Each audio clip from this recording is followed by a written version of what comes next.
දියවැඩියාව හා මානසික ආතතිය දුරු කරන කාටිලේජ් අතර ඇති ජෙලි තරලය පෝෂණය කර දනහිස් හා අනෙකුත් සන්ධි ශක්තිමත් කරන බණ්ඩක්කා වලින් පෝෂණ ගුණය නොනැසෙන පරිදි සම්බෝලයක් සාදා ගන්නා ආකාරය මේ වීඩියෝවෙන් ඔබ වෙත ගෙන එනවා ඇත.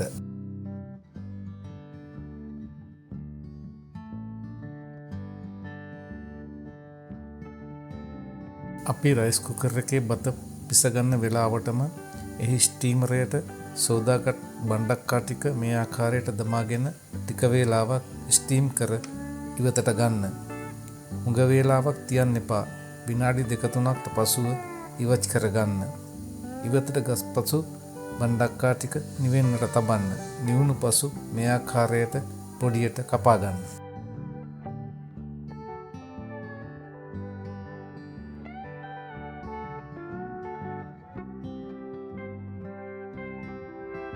බණ්ඩක්කා අපේ ගෙවත්තේ පහසුවෙන් වගා කළ හැකි එළවලුවකි. උයන ආකාරයට සමහර විට පොඩිත්තන් බණ්ඩක්කා කෑමට එතරම් ප්‍රිය නොකරනවා ඇති. ඒත් බණ්ඩක්කා වල ගුණාත්මක භාවය නොනැසෙන පරිදි රසවත්ව වේමා පිසගත හැකි ආකාර නැතිවම නොවේ. මෙයත් එයින් එක් ආකාරයකි. හදලම බලන්නකෝ. හරිම පහසුයි, ලස්සනයි, රසයි.